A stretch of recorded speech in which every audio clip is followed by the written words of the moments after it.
Olha, os pesquisadores do Salk Institute, nos Estados Unidos, demonstraram em estudos que o coronavírus, veja, danifica e ataca vasos sanguíneos.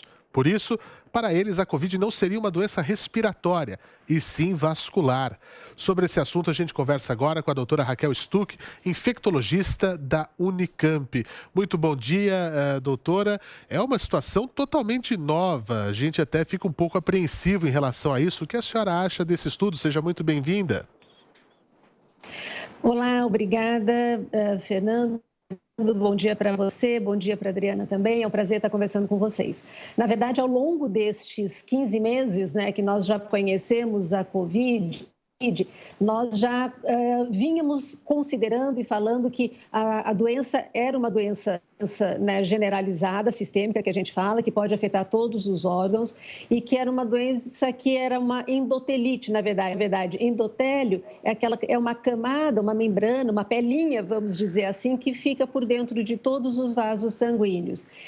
E que ali aconteceria, sim, uma inflamação que explicaria os derrames, os que a gente sabe que podem acontecer na Covid.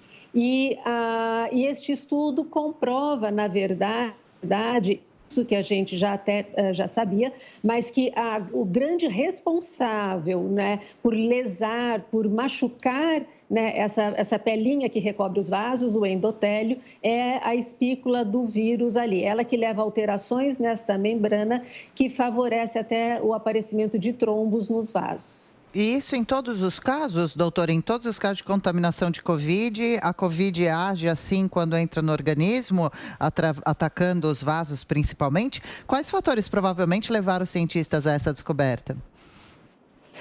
Olha, Adriana, felizmente não é em todos os pacientes, então aqueles que têm quadros mais leves não, mas os que têm quadro mais grave, e nós sabemos que o que leva é muito a gente tem aquela relação de comorbidade, não é? Do hipertenso, diabético, que são pessoas que já têm uma inflamação maior até nos vasos, pelo metabolismo diferente, já de uma maneira que não é o habitual, que já tem mais chance até, né, que a gente sabe, de ter trombose, infartar, ter um derrame e tudo. E eu tenho daí eu já tenho paciente que já tem esses problemas, eu tenho um vírus que gosta também de inflamar essa parte dos vasos sanguíneos, eu aumento muito o risco de ter essas complicações. Normalmente, a gente vê mais essas complicações relacionadas aos pacientes que têm quadro mais grave. Mas isso até explica também uma confusão que as pessoas fazem e começam a interpretar mal os dados, como, não, mas era um paciente que internou e era só um infarto e os médicos falaram que é Covid.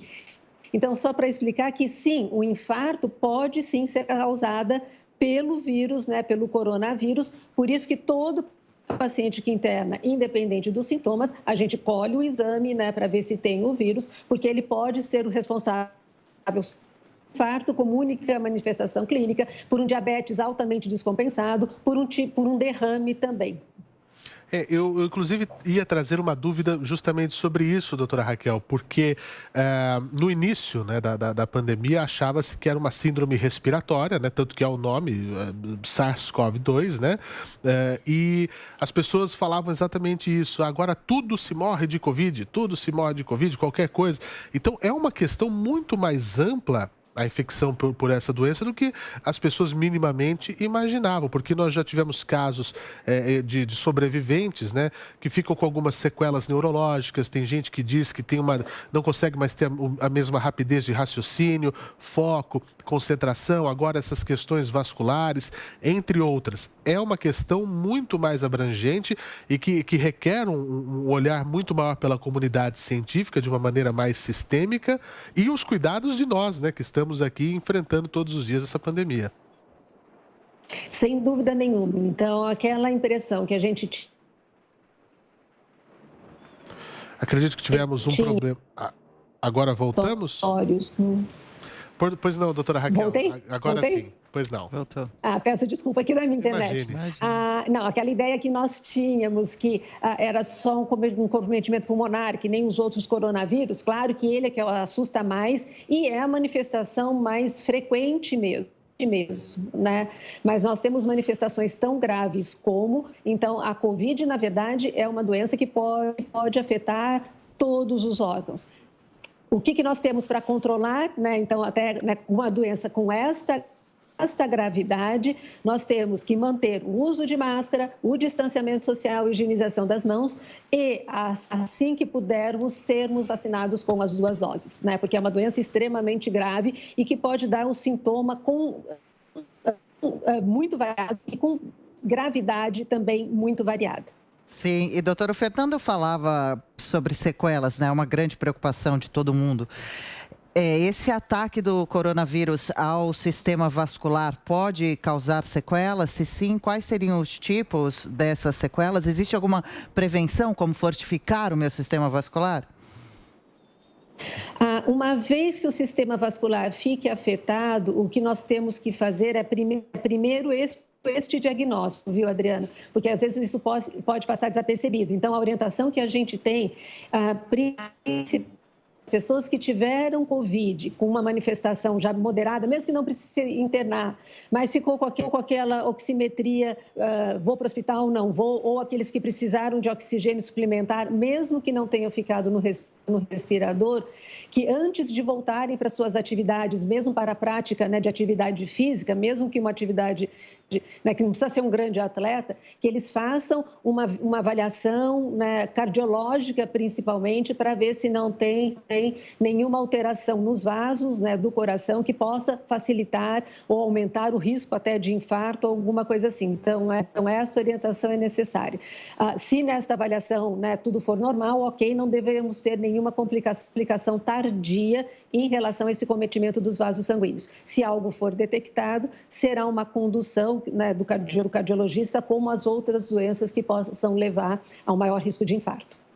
Agora, doutora, essas mutações que o coronavírus foram acontecendo mutações ao longo desse tempo de 1 ano e meio, isso tem, de certo modo, alguma ligação com essas questões que nós vamos descobrindo agora, que pode agregar problemas em outras áreas do corpo, não só na área respiratória? Isso pode ocorrer ou não?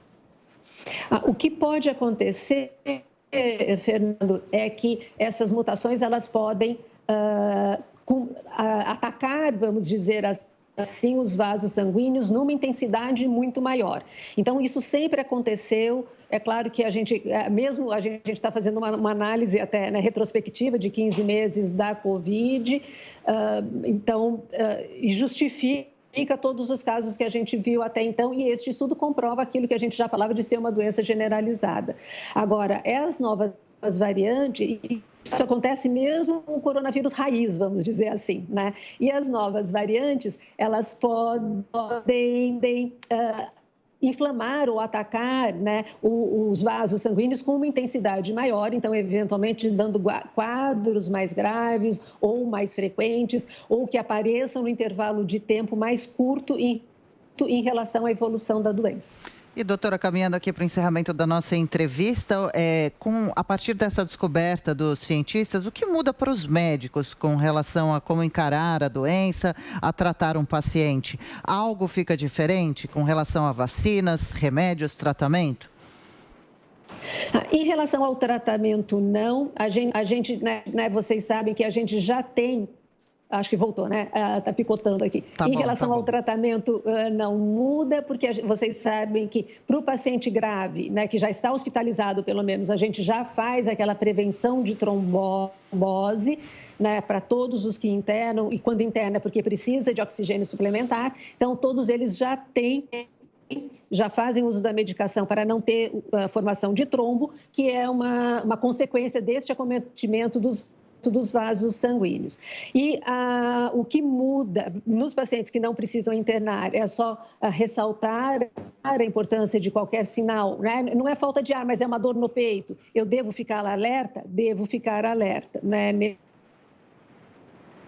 Pois é, acho que tivemos um problema nesse final da conexão, mas nós já agradecemos aqui a doutora Raquel Stuck e nós vamos continuando aqui com todos os cuidados e, obviamente, com toda a atenção em relação ao impacto do coronavírus no corpo humano.